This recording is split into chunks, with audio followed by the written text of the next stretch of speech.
नमस्कार दोस्तों, मैं विकास झा स्वागत करता हूं आप सभी का कैरियर जोन के इस यूट्यूब चैनल पर। दोस्तों, आज के वीडियो में हम बात करने वाले हैं एसएससी एमटीएस का जो पेपर हुआ था लास्ट ईयर 2022 में 5 जुलाई 2022 का शिफ्ट 1 में जो जीके क्वेश्चन आया था उसको हम यहाँ पे डिस्कस करने वाले हैं। उसमें दोस्तों आपको स्टैटिक जीके और एक्स्ट्रा फैक्ट्स के साथ में उस क्वेश्चन से रिलेटेड बहुत सारी चीजें बताऊंगा जो कि आने वाले एग्जाम के लिए बहुत ही महत्वपूर्ण होने वाला है। अगर आप एसएससी एमटीएस का देने वाले हैं पेपर तो आपके लिए बहुत ही हेल्पफुल होने वाला है। दोस्तों, आपको पता होगा इस बार जो है पैटर्न चेंज हो गया।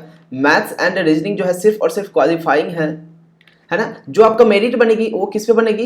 इंग्लिश एंड जीके पर बनेगी। तो ये दोनों सब्जेक्ट आपके लिए बहुत ही महत्वपूर्ण है। तो उम्मीद करूंगा दोस्तों आप सभी को ये सेशन पसंद आएगा। आपके लिए बेहतरीन कंटेंट मैंने बना के लाया है। चलते हैं दोस्तों, सीधे सेशन को स्टार्ट करते हैं आज के इस सेशन को।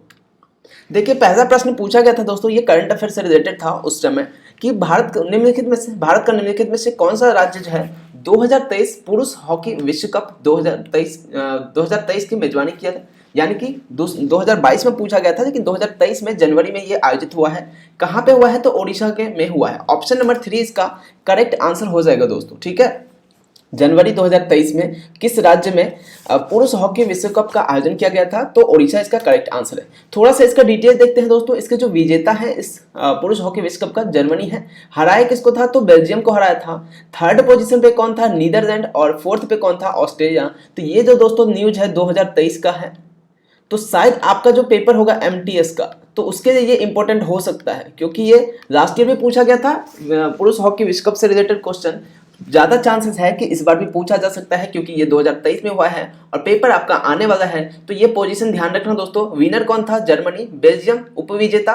थर्ड नंबर पे नीदरलैंड और फोर्थ पे ऑस्ट्रेलिया। आज का दोस्तों एग्जामिनर का जो पैटर्न होता है, दिमाग चेंज हो गया, माइंडसेट चेंज हो गया है। वो फर्स्ट यानी कि विजेता और उपविजेता के बारे में नहीं पूछता है। वो आपसे पूछेगा बताओ थर्ड नंबर पे कौन सा था, कौन सा कंट्री था, फोर्थ नंबर पे कौन सा कंट्री था। तो इस तरह से कुछ घुमा फिरा के क्वेश्चन पूछता है जिससे कि आप फंस जाओ, लेकिन क्वेश्चन बहुत इजी होता है। तो इसी वजह से मैंने यहाँ पे सारी चीजें दे दिया है, टॉप 4 के दे दिया है। आप इसको ध्यान रखिएगा। आइए थोड़ा सा और हम डिस्कस कर देते हैं FIH के बारे में। देखिए, भारत ने 2023 पुरुष हॉकी विश्व कप की मेजबानी 13 से 29 जनवरी 2023 तक की है। देखिए, 2023 में होने वाला था, घोषणा कर दिया गया था, लेकिन पूछा था 2022 के पेपर में। और इस बार ज्यादा चांस है कि यहां से एक क्वेश्चन जरूर पूछेगा। पुरुष हॉकी विश्व कप किसी न किसी शिफ्ट में देखने को जरूर मिलेगा। भारत ने इतिहास में चौथी बार इस टूर्नामेंट की मेजबानी की है। ध्यान दीजिएगा, विश्व कप प्रत्येक 4 वर्ष में एक बार आयोजित किया जाता है। अन्य कुछ इससे रिलेटेड, हॉकी से रिलेटेड कप की बात करें तो देखो, आगा खान कप, बेटन कप। एक मिनट रुक जाइए, मैं थोड़ा सा हाईलाइट करके दिखाता हूं आपको। Aga Khan cup, Beighton cup, Bombay golden cup, Dhyanchand cup trophy, Guru Nanak cup और Indira gold cup, Sahni trophy, Ranjit trophy, gold cup, Scindia gold cup, Gyanvati Devi trophy. ये सारे वो ट्रॉफी है जो किससे रिलेटेड है दोस्तों? तो हॉकी से। किससे रिलेटेड है? हॉकी से। भारत ने चौथी बार किया है अब तक। टोटल कितनी बार कर चुकी है? तो 4 बार कर चुके हैं भारत जो है इस टूर्नामेंट का आयोजन। ठीक है, और प्रत्येक 4 वर्ष में इसका आयोजन किया जाता है। 2023 में कहां पे किया गया था? ओडिशा में किया गया था। याद रहेगा क्या ये सारी चीजें? एक क्वेश्चन यहां से डेफिनेटली आपको इस बार एग्जाम में देखने को मिलेगा दोस्तों, ध्यान रखना। अगला क्वेश्चन चलिए देखते हैं। अगला क्वेश्चन क्या है? निम्नलिखित में से किसे नाइटिंगेल ऑफ इंडिया के नाम से जाना जाता है जिनका निधन फरवरी में हुआ था? फरवरी 2022 की बात कर रहा है। ठीक है, फरवरी 2022 में निधन हो गया था, जिसे किस नाम से जाना जाता है? Nightingale of India. तो नाम क्या था उनका दोस्तों? लता मंगेशकर। ऑप्शन नंबर 2 इसका करेक्ट आंसर है। दोस्तों, मैंने कोशिश किया है, आपका पेपर एग्जाम आने वाला है।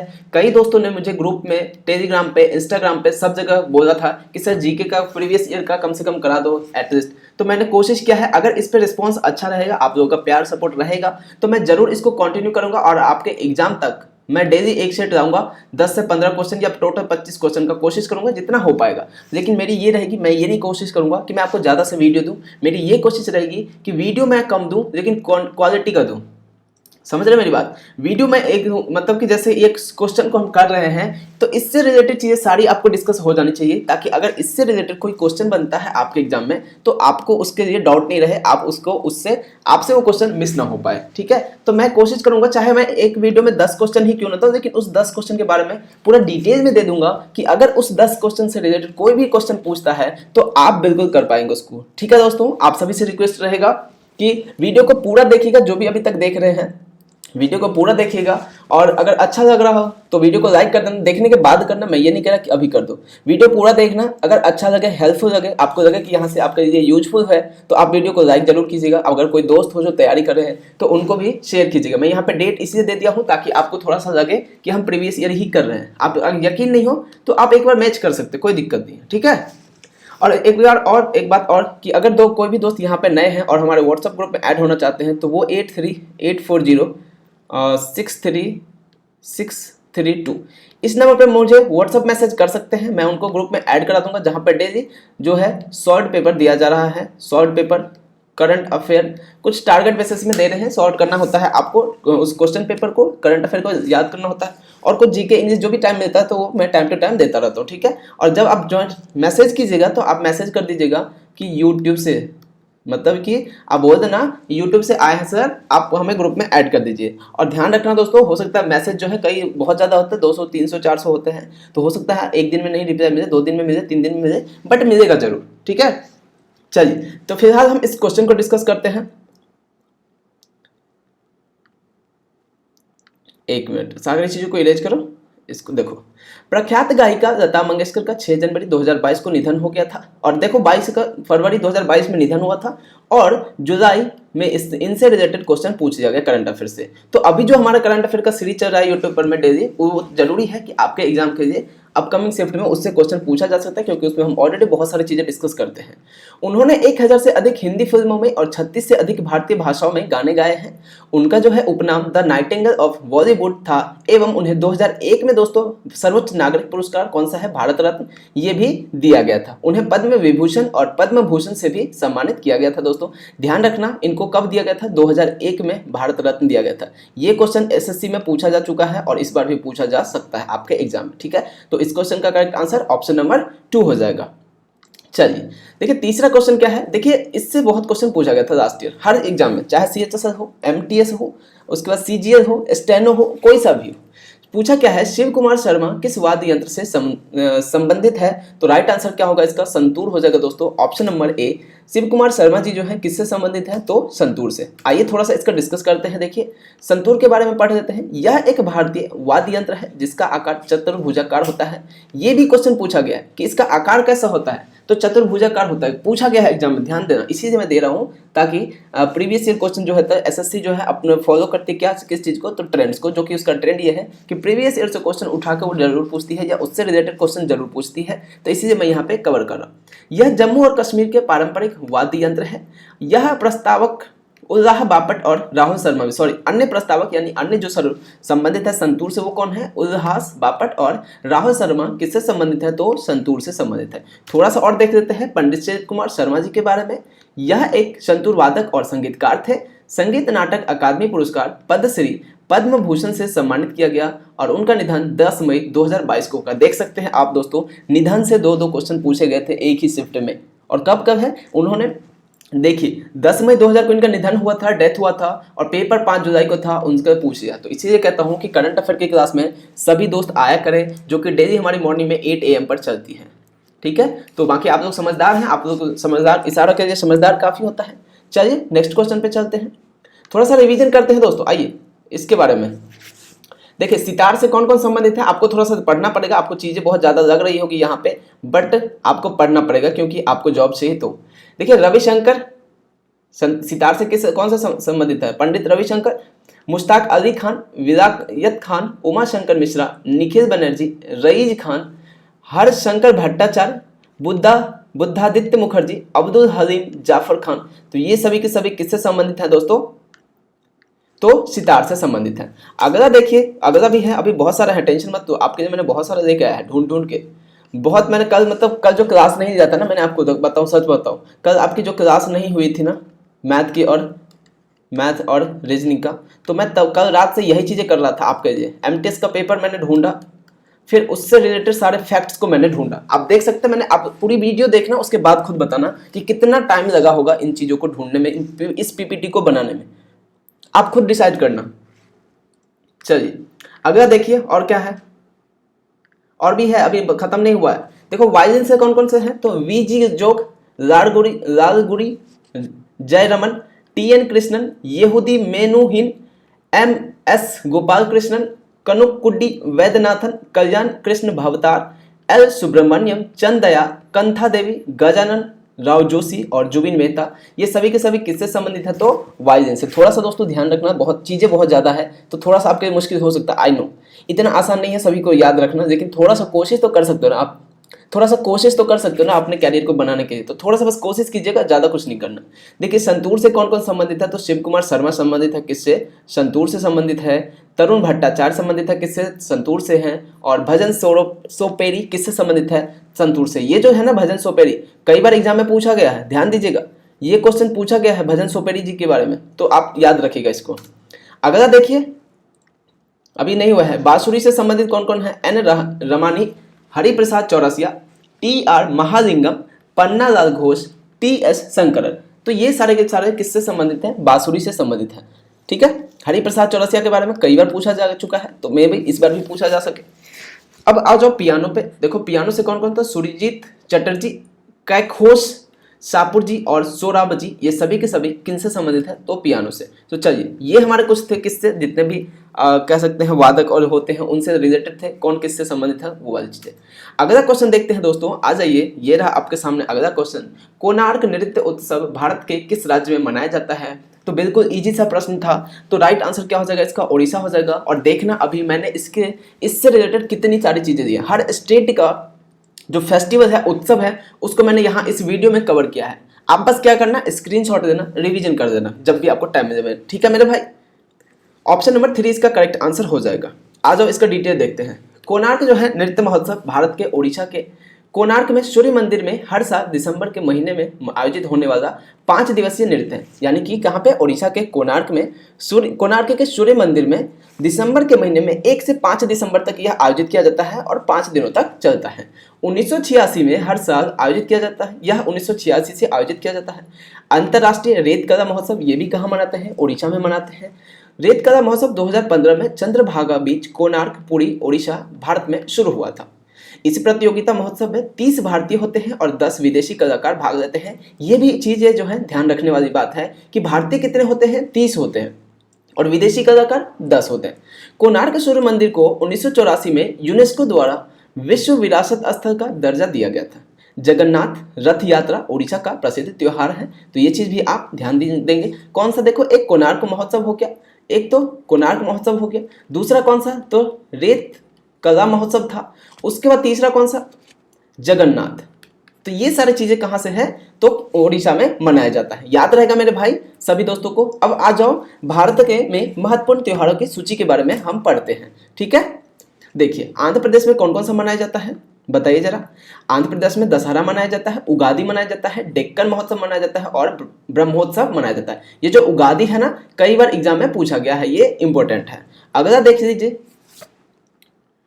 अगला है अरुणाचल प्रदेश। अरुणाचल प्रदेश में कौन कौन सा त्योहार मनाया जाता है? रेह मनाया जाता है, बूढ़ी बूटी मनाया जाता है, बूढ़ी बूट, मायोको मनाया जाता है, द्री मनाया जाता है, पोंगटू मनाया जाता है, लोसर मनाया जाता है, मुरुंग मनाया जाता है, सोलंग मनाया जाता है, मोपीन मनाया जाता है, मोनपा उत्सव मनाया जाता है। देखो ये लोसार जो है, लोसार हिमाचल प्रदेश में भी मनाया जाता है, लेकिन ध्यान रखिएगा अरुणाचल प्रदेश में भी लोसर मनाया जाता है। अगला है दोस्तों असम। असम में कौन कौन सा त्योहार मनाया जाता है? अंबुबाची, भोगली बिहू या फिर भोगाली बिहू जिसे बोलते हैं, बैसाखू, देहिंग पटकाई, ये सभी के सभी कहाँ मनाए जाते हैं? असम में मनाए जाते हैं। अगला क्या है? देखो बहुत सारे हैं दोस्तों, आप थोड़ा सा टाइम तो दीजिए मुझे, आई प्रॉमिस आपको मैं यहाँ पे बहुत सारी चीजें दिखा दूंगा। अभी देखना ना, सारे स्टेट को मैंने कवर किया हुआ है, जितना पूछा गया है अब तक और पूछा जा सकता है। मध्य प्रदेश की बात करें तो लोक रंग उत्सव तेजाजी और खजुराहो पर कहाँ मनाया जाता है? मध्य प्रदेश में। अगला स्टेट है मेघालय। मेघालय में कौन सा? नोंग क्रेम उत्सव, खासी उत्सव, वांगला उत्सव और साजिबू चिरा ओबा कहाँ मनाया जाता है? मेघालय में मनाया जाता है। महाराष्ट्र में कौन कौन सा मनाया जाता है? गणेश उत्सव, गुड़ी पड़वा महाराष्ट्र में, और एक कौन सा है? काला घोड़ा महोत्सव कहाँ मनाया जाता है? तो महाराष्ट्र में। अगला देखिए मणिपुर। मणिपुर में याओसांग, पोराग और चवांगकुट जो है कहाँ मनाया जाता है? मणिपुर में मनाया जाता है।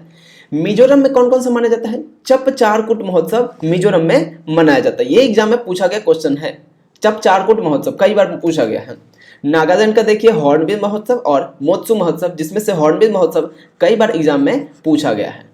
अगला है क्या, त्रिपुरा। त्रिपुरा में खर्ची पूजा मनाया जाता है, ये भी एग्जाम में पूछा गया है। तो ध्यान देंगे, एक तो चपचारकूट महोत्सव, हॉर्नबिल महोत्सव और खर्ची पूजा बहुत ही इंपॉर्टेंट है, ये पूछा गया है।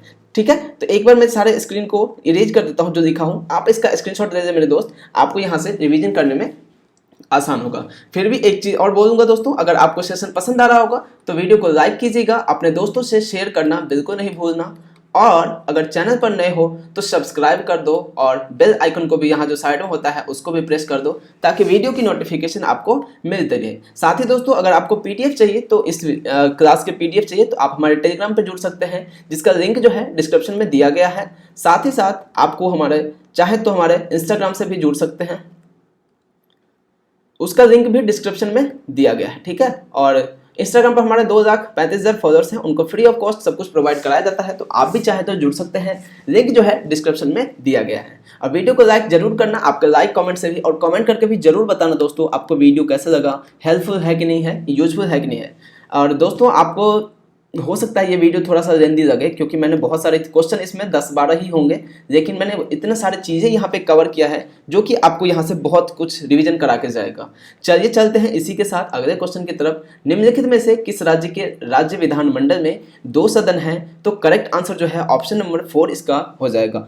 कितने में? तो किस राज्य के राज्य विधानमंडल में 2 सदन हैं? तो महाराष्ट्र में। भारत में टोटल 6 राज्य हैं जहाँ पे विधानसभा जो है 2 सदन होता है। देखिए, द्विसदनीय प्रणाली की बात करें तो यह इसकी उत्पत्ति इंग्लैंड में हुई थी और अमेरिका में इसकी स्थापना के समय इस प्रणाली को अपनाया गया। ब्रिटिश संसद एक द्विसदनीय विधायिका है दोस्तों। जो निचला सदन है हाउस ऑफ कॉमन्स कहा जाता है और ऊपरी सदन को हाउस ऑफ लॉर्ड्स कहा जाता है। ये चीजें ध्यान रखिएगा। ठीक है, निचला सदन को हाउस ऑफ कॉमन्स और ऊपरी सदन को हाउस ऑफ लॉर्ड्स कहा जाता है। भारत में राज्य विधानमंडलों के 2 सदन हैं। एक कौन सा? विधानसभा और विधान परिषद।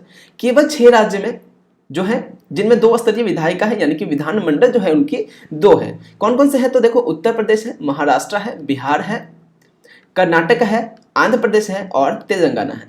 यहाँ पे तो वैसे देखो एक यहाँ पे एरर हो चुका है दोस्तों। क्या यहाँ पे या तो होना चाहिए था, क्या नॉट होना चाहिए था?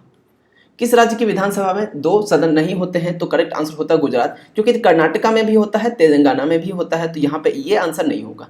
ठीक है, या तो फिर ऑल, अगर 5वां ऑप्शन दे देंगे 1, 2 और 4, तो ये इसका करेक्ट आंसर हो जाएगा, ध्यान रखना। ठीक है, क्योंकि उत्तर प्रदेश, महाराष्ट्र, बिहार, कर्नाटक, आंध्र प्रदेश और तेलंगाना, इन राज्यों में की जो विधानसभा है, विधानमंडल है, वो 2 सदनीय है। ठीक है, तो 2 स्तरीय है, तो ऑप्शन इसका क्या होगा? कर्नाटक में भी होता है, तेलंगाना में भी होता है और महाराष्ट्र में भी होता है। यहाँ पे जो है नोट मेरे से छूट गया था।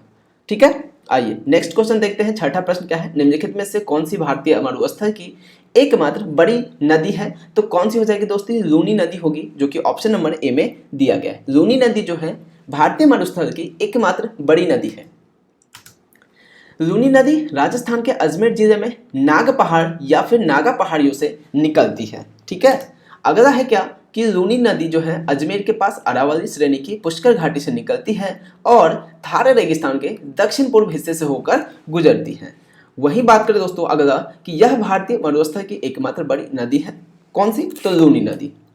यह गुजरात में कच्छ के रण में दलदली भूमि में समाप्त हो जाती है। ठीक है, तो लूनी नदी के बारे में ये थोड़ा सा डिटेल था, इसको आप ध्यान रखेंगे थोड़ा सा। आज ये अन्य जो ऑप्शन दिया गया था दोस्तों, कौन कौन सा दिया गया था? देखो, कोसी, बेतवा और बनास, तो इसको हम थोड़ा सा डिस्कस कर देते हैं। बेतवा नदी की बात करें दोस्तों, तो इसे बेत्रवती और वेत्रवती के नाम से भी जाना जाता है, जो भारत की एक प्रमुख नदी है। रायसेन के कुमरा गाँव, जो कि गोहर जंग तहसील से निकलती है और विदिशा में बहती है। यह उत्तर प्रदेश के हमीरपुर में यमुना नदी में गिरती है। कोसी की बात कर देते हैं दोस्तों, यह तिब्बत में माउंट एवरेस्ट के उत्तर में अपने स्रोत के साथ एक पूर्ववर्ती नदी है, जहां इसकी मुख्य धारा अरुण निकलती है। नेपाल में मध्य हिमालय को पार करने के बाद यह पश्चिम से सोन कोसिक और पूर्व से तामूर कोसिक से जुड़ जाता है, कोसी से जुड़ जाता है। यह अरुण नदी से मिलकर सप्त कोसी का निर्माण करती है। कई बार ये क्वेश्चन पूछा गया है, ध्यान दीजिएगा। अगला क्या है? बनास नदी। बनास नदी राजस्थान के अरावली श्रेणी की खमनोर पहाड़ियों से निकलती है। बनास नदी जो है चंबल नदी की एक सहायक नदी है और इसकी लंबाई 512 किलोमीटर है। इस नदी को वन की आशा भी कहा जाता है, तो कई बार एग्जाम में ये पूछा गया है, वन की आशा किस नदी को कहा जाता है? तो बनास नदी को। चलिए चलते हैं इसी के साथ अगले क्वेश्चन पर। 7वां प्रश्न क्या कहता है किस देश ने 2018 अंतर्राष्ट्रीय हॉकी महासंघ पुरुष हॉकी विश्व कप जीता है? ठीक है, करेक्ट आंसर क्या होगा इसका दोस्तों? बेल्जियम है, ऑप्शन नंबर 2। बेल्जियम जो है विनर है इसके, और जीता किसने? बेल्जियम ने। हराया किसको? नीदरलैंड। यानी कि विजेता बेल्जियम हो गया और उपविजेता नीदरलैंड हो गया। ठीक है दोस्तों, अगेन मैं आप सभी से रिक्वेस्ट करूंगा कि वीडियो बनाने के लिए बहुत मेहनत लगती है। अगर आपको वीडियो पसंद आ रही है तो लाइक कीजिएगा। अगर आप लोग देख रहे हैं अभी भी तो वीडियो को लाइक कीजिएगा, अपने दोस्तों से शेयर कीजिएगा। और आप में से कोई हमारे व्हाट्सएप ग्रुप पे जुड़ना चाहे तो आप इस नंबर पर मैसेज किए 8384063632। इस नंबर पर मैसेज करके YT यूट्यूब लिख दीजिएगा। मैं समझ जाऊंगा कि आप यूट्यूब से आए हैं और आपको ग्रुप में ऐड कर दिया जाएगा MTS के, जिसमें आपको सब कुछ फ्री में प्रोवाइड कराया जाता है। प्रीवियस ईयर पेपर, उसके साथ साथ current affair, daily GK, English जो भी होता है मटेरियल फ्री में प्रोवाइड कराया जाता है। ग्रुप भी फ्री है। और अगर आप हमारे इस PDF को डाउनलोड करना चाहते हैं तो हमारे टेलीग्राम से जुड़ जाइए, लिंक जो है डिस्क्रिप्शन में दिया गया है। साथ ही साथ हमारे इंस्टाग्राम पर भी फॉलो कर सकते हैं आप, उसका लिंक भी डिस्क्रिप्शन में दिया गया है। चलिए चलते हैं इस क्वेश्चन को डिटेल में देखते हैं थोड़ा सा क्या कहता है। देखिए इसका राइट आंसर क्या था? बेल्जियम। बेल्जियम ने जीता था, किसको हराया था? नीदरलैंड को हराया था। 2018 पुरुषों का हॉकी विश्व, देखिए हॉकी का 2022 के बारे में पूछा था कि आयोजित कहाँ किया जाएगा 2023 में। और यह पूछा क्या है कि 2018 में जो हुआ था लास्ट टाइम, वो उसमें किसने जीता था? तो बेल्जियम ने जीता था, हराया था नीदरलैंड को। तो 2018 पुरुषों का हॉकी विश्व कप भारत के ओडिशा में आयोजित किया गया था। यह हॉकी विश्व कप का 14वां संस्करण था। ठीक है, संस्करण याद रखिएगा। बेल्जियम इसका विजेता था। बेल्जियम ने फाइनल में नीदरलैंड को हराया था दोस्तों इसमें। और हॉकी विश्व कप का आयोजन अंतर्राष्ट्रीय हॉकी महासंघ द्वारा 4 साल में एक बार किया जाता है।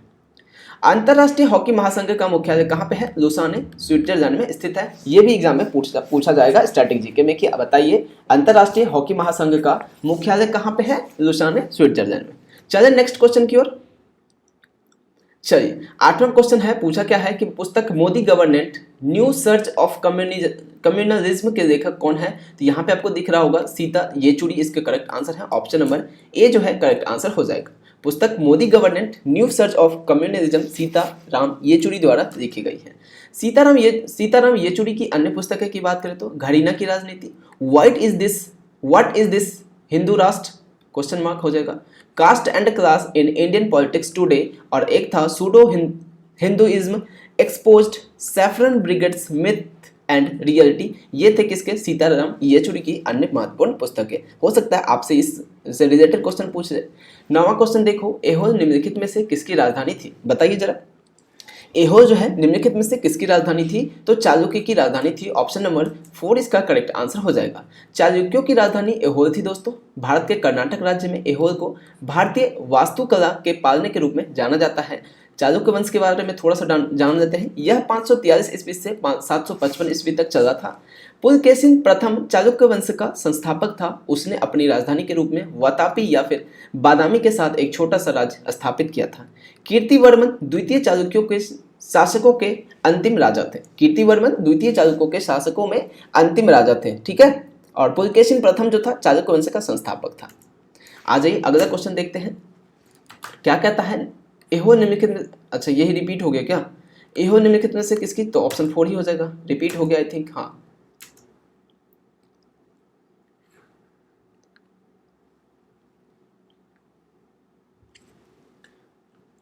एहोल, अच्छा 2 क्वेश्चन रिपीट हो गया। सॉरी दोस्तों, माफ़ी चाहूँगा इसके लिए, बट पता नहीं मैंने बनाया तो 10 था, कोई बात नहीं।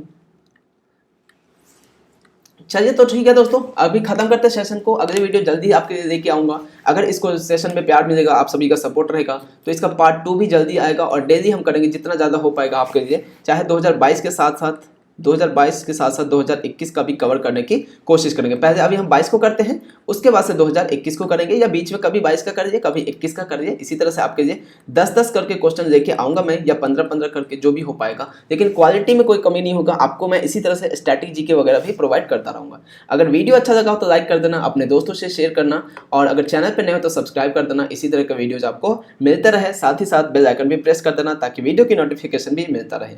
मिलेंगे दोस्तों अगले वीडियो में, तब तक के लिए बाय बाय, टेक केयर। और सेशन कैसा लगा आपको, ये वीडियो कैसा लगा, आप कमेंट करके जरूर बताइएगा।